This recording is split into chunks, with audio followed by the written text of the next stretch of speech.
When I went after Van Jones to expose who he was, if you remember right, if you watched the show back then, I said, don't fire him, don't fire him. What are you doing firing him? I was the only one standing up. The White House shouldn't be firing this dude. I just wanted people to know who he really was and who the president had working around him. The same right to life, liberty, and the pursuit of happiness applies to communists. Van Jones has a right to get a job. That's fine. But it also applies to me and you. My position on this has been clear and consistent from the very beginning. And my position on things has not really changed. In fact, it has gotten deeper. However, the methods might have changed a little bit because I hope I'm smarter. I hope I'm a better person than I was. And I'm really quite baffled because the press today is like, it's crazy. It's crazy. They are still talking about what I said to Megyn Kelly earlier this week. Reminder. How will you remember it? How do you remember it now? That was funny. I remember it as an awful lot of fun and that I made an awful lot of mistakes, and I wish I could go back and be more uniting in my language because I think I played a role, unfortunately, in helping tear the country apart. Okay. And stop. Now, the media is all over this today because they really, truly cannot understand why the always angry, always crazy Glenn Beck is now suddenly introspective and calm. What is happening to him? How is he changing? He's changing his views now, you know. Well, no, I'm not. I haven't changed any of my views. You're discovering some of my views. CNN had a panel segment today talking about this, and the banner said, Beck changes his tone on gays. I looked at that and I went, I have? When? Hey, CNN researchers, show your audience the times when I was harsh on gays. I'll spare you the research, which you're never going to do. It doesn't exist. The funny thing is, the media acts as if they're always the enlightened one. Glenn Beck has evolved, and evolution is a good thing. I caught that one today. I thought that was great. I was divisive. I didn't mean to be. I tried not to be, but it's the system that just pits people apart. And he's divisive, and he's finally admitting it. No. I'm willing to take responsibility for my part. And yet their warped view of me proves that they have been perpetuating this problem all along. They are shocked today because they think I'm some anti-gay racist nutjob, and they think the same thing about you. Now, why do they think that?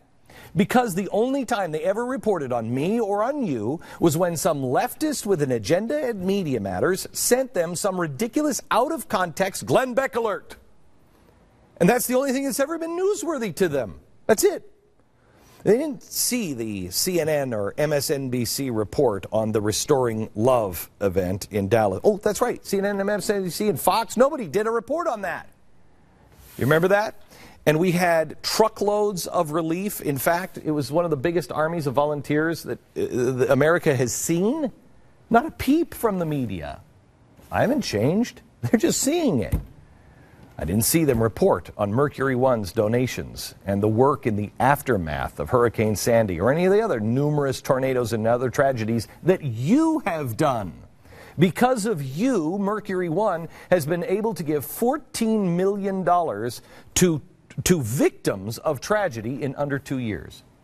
$250,000 to the NYPD. I think it was like their union or something because they didn't have any money to be able to help on their emergency relief for their families.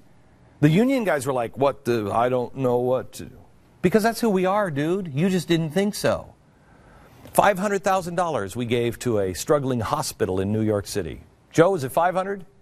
Yeah, $500,000 to New York City. So they could help continue to treat people in New York City that are not welcome in any place. And it's great that we're helping them because I got news for you. Apparently, I'm not welcome in New York either. I don't think they even saw the beginning, let alone the end of Man in the Moon. Now step off the limb now. And the man in the moon was woken from his deep slumber by a faint and gentle tapping. 1, 5 released for mankind. One that he had not felt ever before. It was his beasts. And when he looked closer, he saw them. He saw them dancing and jumping upon his face.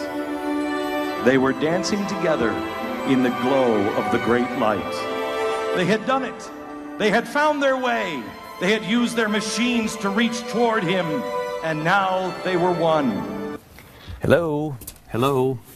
How about the reaction from the crowd of 25,000 people who saw that? How about just one reaction of somebody who sure doesn't look like she should be a fan of Glenn Beck's? I would love to tell Glenn Beck, thank you very much. I heard something today that I didn't know I needed to hear until I heard it, and so it hit very close to home for me.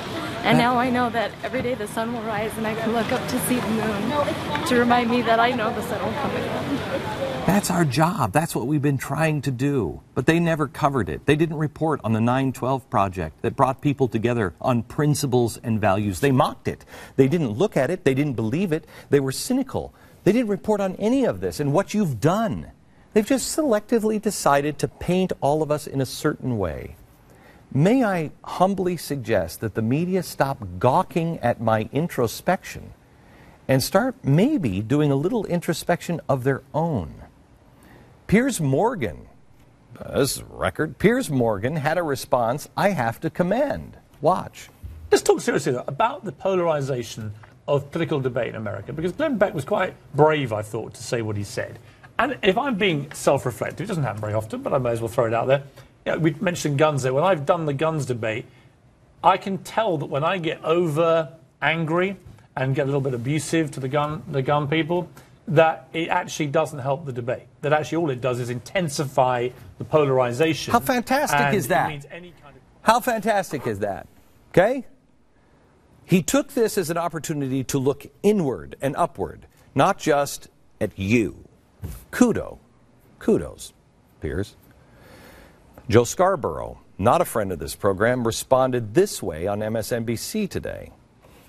You know, he came out this past week and also said, if you are anti-gay, if you don't like a person because they're gay, you have no place in this country and you don't call yourself a fan of mine. I think what's so fascinating about this is that if Glenn Beck were saying all this from a position of weakness, that would be one thing. Mm-hmm. Glenn Beck, I mean, from what I saw, made like $90 million last year. He has done on the internet what the largest corporations in America have tried to do on the internet. I mean, he has somehow brought together TV and internet, and he's had an extraordinary year financially. So I think that's what's even more telling about this, is that he's making these admissions from a position of strength. What do you think about it, Megyn? Okay. Let's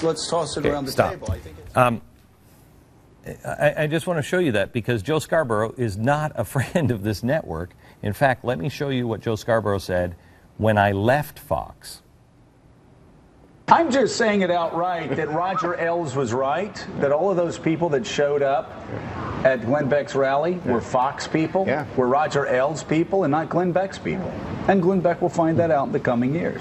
So Roger Ailes has built a remarkable platform for conservative speakers. And Glenn Beck got plugged in at 5 o'clock and did better than anybody else at 5 o'clock, but he also did better than he will for the rest of his career. Here's a guy who had that opinion and now was able to realize that he was wrong. And I would like to take this moment and ask the media, aren't we all a little wrong about something? Haven't we all done things that we're saying, oh man, if I just would have known then? Really? Haven't we all just made mistakes? I mean, none of us are perfect. What is that? He without sin cast the first stone thing. Unfortunately, that's not how the media is set up.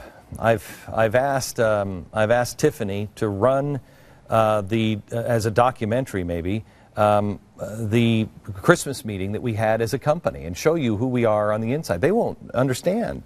They won't even get it. I think you'll even be shocked at a lot of the stuff. The way, probably not, the way we run our company and what we think we are and we stand for and what we strive to be. And the rest of the media admitting a mistake is, oh, that's horrible. I've always told you I lead with my mistakes. And I've always told you we can disagree, but I will defend you. I will defend. And I'm not going to defend a mistake because I'm afraid I'll lose an argument. Don't be afraid.